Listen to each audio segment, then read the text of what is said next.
இரண்டாம் வாசகம். கிறிஸ்துவில் விசுவாசிக்கிறவனுக்குரிய விசுவாச அறிக்கை. திருத்தூதர் பவுல் ரோமேயருக்கு எழுதிய திருமுகத்தில் இருந்து வாசகம். அதிகாரம் 10, இறைவசனங்கள் 8 முதல் 13.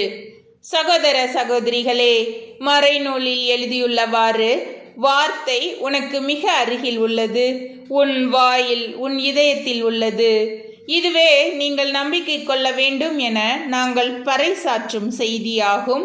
ஏனெனில் இயேசு ஆண்டவர் என வாயார அறிக்கையிட்டு இறந்த அவரை கடவுள் உயிர்த்தெழ செய்தார் என நீங்கள் உள்ளூர நம்பினால் மீட்பு பெறுவீர்கள். இவ்வாறு உள்ளூர நம்புவோர் கடவுளுக்கு ஏற்புடையவர் ஆவார். வாயார அறிக்கையிடுவோர் மீட்பு பெறுவர். ஏனெனில் அவர் மீது நம்பிக்கை கொண்டோர் வெட்கத்திற்கு உள்ளாக மாட்டார் என்பது மறைநூலில் கூற்று. இதில் யூதர் என்றோ கிரேக்கர் என்றோ வேறுபாடில்லை, அனைவருக்கும் ஆண்டவர் ஒருவரே. அவரை நோக்கி மன்றாடும் யாவருக்கும் அவர் அளவற்ற நலன்களை பொழிகிறார். ஆண்டவரின் திருப்பெயரை அறிக்கையிட்டு மன்றாடுகிறவர் எவரும் மீட்பு பெறுவர் என்று எழுதியுள்ளதல்லவா? ஆண்டவரின் அருள்வாக்கு. இறைவா, உமக்கு நன்றி.